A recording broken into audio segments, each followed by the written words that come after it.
¿Qué puede hacer la justicia? Vamos a hablar directamente con Olga Rodríguez, abogada de Juris Estudio Jurídico Bilbao. Arratsaldeon, Olga.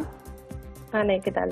Claro, decíamos una justicia implacable porque es verdad que escuchamos el caso de Barakaldo, una supuesta agresión grupal a una joven y claro, dos de los arrestados, Olga, viejos conocidos de la policía, antecedentes, entran y salen. ¿Qué se puede hacer con esto? Veremos lo que ocurre en los próximos minutos porque estamos pendientes de lo que decida la justicia. Acaban de pasar a disposición judicial, pero claro, yo me pregunto que con estos antecedentes entiendo que no quedarán tan fácilmente en libertad provisional. Bueno, si se confirman los datos y estas personas son reincidentes, ante una nueva comisión delictiva ya no esperarán ese juicio en libertad, sino que se les aplicará una prisión provisional, pues porque puede haber un riesgo de fuga, de ocultación de pruebas o bueno, los requisitos que exige la ley para que alguien pues bueno, espere en prisión preventiva, que son muy restrictivos. Esto con respecto a la reincidencia, y si son viejos conocidos, pues evidentemente tendrá el juez en sus manos ese código penal, que es lo que tenemos, para poder aplicarlo y para que en este caso pues se haga un poco de justicia. Con respecto al resto de casos, el Código Penal es el que tenemos. No se ha reformado, no se ha endurecido, como acabo de escuchar, en los últimos tiempos, pese a que ha habido oportunidades para poder hacerlo de una manera muy contundente, y entonces los jueces, cuando estos casos llegan a los juzgados, pues de lo que intentan pues bueno, extraer es intentar pues bueno, ver que efectivamente hay pruebas suficientes de la perpetración del delito, y luego si efectivamente existen estos antecedentes, pues que estas personas pues no sigan delinquiendo pues mientras se impone una pena importante. Pero el Código Penal, ya sé que soy muy pesada cuando lo digo continuamente, pero es el que es y los jueces no pueden aplicar otra cosa que no sea la legislación que tenemos en vigor. Claro, Olga, siempre estamos con este debate, pero a la espera de esa reforma del Código Penal que nunca llega, ¿qué es lo que pasa? Que yo, por ejemplo, soy madre, estoy en casa, imagínate, y hay chavalillos que son delincuentes, que entran y salen, como decía la alcaldesa de Barakaldo, delincuentes habituales, y hasta que no pasa algo así, pues parece que no reacciona la justicia. Quiero decir que hasta que no pasa algo más gordo, entiéndeme.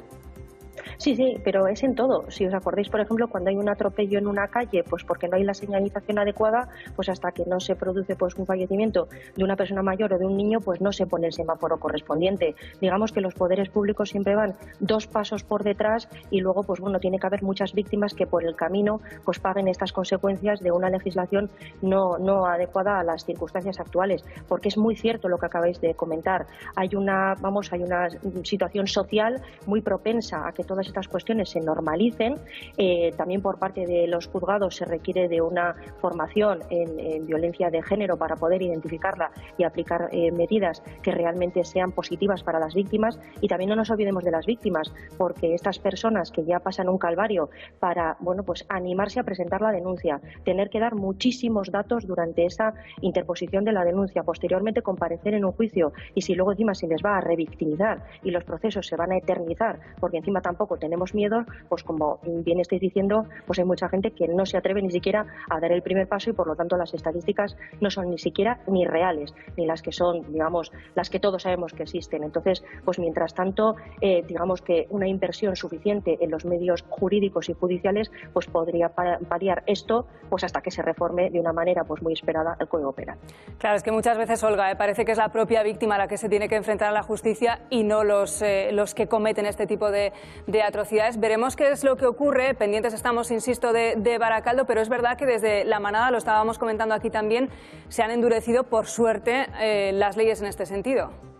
Algunas, digamos, en algún sentido sí se han aplicado ciertas agravantes, pero luego en otras seguimos exactamente igual. Estamos esperando la modificación ya contundente sobre el tema del consentimiento para que toda, digamos, relación no consentida pues tenga ese efecto. Y luego también pues poneros un ejemplo que acaba de pasar en los últimos días. Uno de las personas que filtraron la identificación, los datos de la víctima de la manada, después de un montón de tiempo que se iba a juzgar ese hecho, pues ni siquiera se ha presentado a la celebración de la vista y está en paradero desconocido. Con lo cual ya veis qué revictimización de la persona pues que tiene que pasar por un calvario, y ya veis que al final prácticamente no acaba ni obteniendo justicia, ¿no? Con lo cual pues mucho apoyo a las víctimas, poderes públicos con la financiación suficiente y presión social para que el Código Penal en estas cuestiones pues obtenga el endurecimiento que se merece, desde luego. Claro, es que muchas veces este tipo de delincuentes, Olga, lo decías, a este que sacó el nombre de la víctima de la manada, paradero desconocido, ahí queda la cosa como si nada, y muchos de estos delincuentes a veces, claro, no tienen un hogar, quiero decir, conocido. Efectivamente, no tienen un hogar conocido. Entonces, en estos casos es que es imposible. El problema es una rueda, no le puedes notificar la citación para juicio, no le puedes notificar la sentencia, a veces comparecen, a veces no comparecen, tampoco pueden afrontar una responsabilidad civil porque a la víctima también se merece algún tipo de indemnización, huyen incluso de diferentes partes del mundo, pues pueden volver a su lugar de origen y tampoco la justicia puede actuar en esos casos. Es muy difícil con este tipo de reincidencia tan habitual, por decirlo así, pues, que estas personas pues logren reencauzar su vida, ni siquiera a veces el paso por prisión logra reencauzar ese problema que realmente es un problema interno y de propia conciencia pues, personal, no más allá de social. Es muy difícil y el derecho penal es la última ratio, con lo cual interviene solamente en casos excepcionales. Pues Olga Rodríguez, gracias como siempre por las claves. Agur, agur. Bueno, pues es que